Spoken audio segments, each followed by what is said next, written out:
ഈശോമിശിഹായെ സ്തുതിയായിരിക്കട്ടെ. സന്യാസ പരിശീലനത്തിൻ്റെ ആദ്യ വർഷങ്ങളിൽ മാസധ്യാനത്തിന് വന്ന ഒരച്ഛൻ ഇങ്ങനെ പറഞ്ഞു, നമുക്ക് ഒരു ദൈവാനുഭവം ഉണ്ടാകാൻ വേണ്ടി പ്രാർത്ഥിക്കണം, അല്ലെങ്കിൽ ഒരു സ്നേഹാനുഭവം ഉണ്ടാകാൻ വേണ്ടി പ്രാർത്ഥിക്കണം എന്നൊക്കെ. ദൈവാനുഭവം എന്ന് വെച്ചാൽ സ്നേഹാനുഭവം തന്നെയാണ് എന്നുമൊക്കെ അച്ഛൻ പറഞ്ഞിരുന്നു. അപ്പോൾ അത്ഭുതകരമായി ദൈവം എപ്പോഴെങ്കിലുമൊക്കെ പ്രത്യക്ഷപ്പെടുമെന്നോ അത്ഭുതകരമായ എന്തെങ്കിലും ഒരു ഇടപെടൽ ഉണ്ടാകുമെന്നോ ഒക്കെയാണ് അന്ന് തോന്നിയത്. എന്നാൽ ഇന്നോളമുള്ള ജീവിതത്തിൽ അങ്ങനെ പ്രത്യേകിച്ച് അത്ഭുതമെന്ന് പറയാത്ത രീതിയിൽ ഒരു ദൈവാനുഭവമോ ദൈവത്തിൻ്റെ പ്രത്യക്ഷപ്പെടലോ ഒന്നും ഉണ്ടായിട്ടില്ലെങ്കിലും ഇന്നോളമുള്ള ജീവിതം നോക്കുമ്പോൾ ദൈവത്തിൻ്റെ ഒരു പ്രത്യേകമായ കരുതലും സ്നേഹവും ഒക്കെ അത്ഭുതകരമായി കൂടെ ഉണ്ടായിരുന്നു എന്ന് മനസ്സിലാകുന്നുണ്ട്.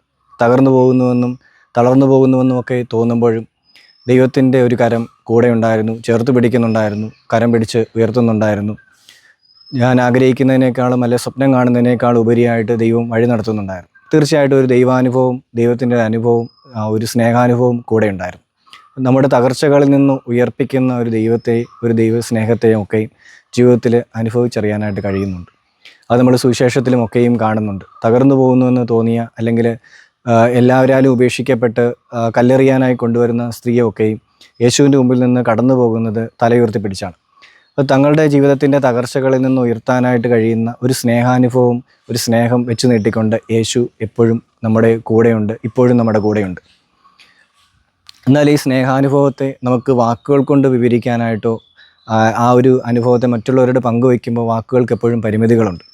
നമ്മൾ കഴിക്കുന്ന ഒരു ഐസ്ക്രീമിൻ്റെ ആ രുചിയെക്കുറിച്ച് നമുക്ക് എത്രമാത്രം വാക്കുകൾ കൊണ്ട് മറ്റുള്ളവരോട് വിവരിക്കാൻ കഴിയും. അപ്പം അത്തരം ചില അനുഭവങ്ങളെ വാക്കുകൾക്കും യുക്തികൾക്കും നമ്മുടെ ബോധതലത്തിലെ ചിന്തകൾക്കുമൊക്കെ അല്ലെങ്കിൽ ബുദ്ധിക്കുമൊക്കെ ഉപരിയായിട്ടുള്ള ഒരു അനുഭവത്തെ നമുക്ക് വിവരിക്കാനായിട്ട് പ്രയാസമാണ്. ദൈവം നമ്മുടെ യുക്തികൾക്കും ചിന്തകൾക്കും വാക്കുകൾക്കുമൊക്കെ ഉപരിയാണ്. ആ ഒരു ഇന്ദ്രിയാനുഭവങ്ങൾക്കുപരിയായ ദൈവത്തെ നമ്മുടെ ചില വാക്കുകൾ കൊണ്ട് അല്ലെങ്കിൽ യുക്തികൾ കൊണ്ട് നമുക്ക് ലിമിറ്റ് ചെയ്യാനും പ്രയാസമാണ്. അപ്പോൾ ഇതിനുപരിയായിട്ടുള്ള ആ ദൈവാനുഭവത്തെ തീർച്ചയായിട്ടും നമ്മൾ അനുഭവിച്ചറിയേണ്ടതുണ്ട്.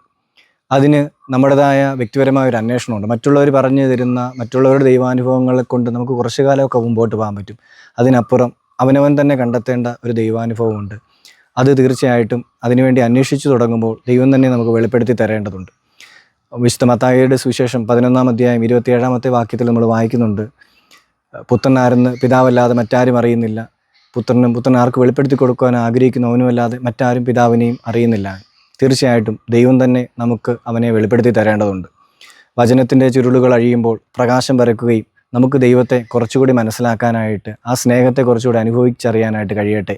ഈ ഉയർപ്പകാലത്തേക്ക് നമ്മൾ വരുമ്പോൾ നമ്മുടെ തന്നെ കുറവുകളിൽ നിന്നും ബലഹീനതകളിലും തകർച്ചകളിലുമൊക്കെ വീണ് കിടക്കുന്ന നമ്മുടെ ആ ജീവിതാനുഭവങ്ങളിൽ നിന്ന് നമ്മളെ കൈപിടിച്ചുയർത്താൻ കഴിയുന്ന ദൈവം സ്നേഹമായിട്ട് ചാരയുണ്ട്. ആ കരം മുറുകെ പിടിക്കാനായിട്ട് നമുക്ക് കഴിയട്ടെ.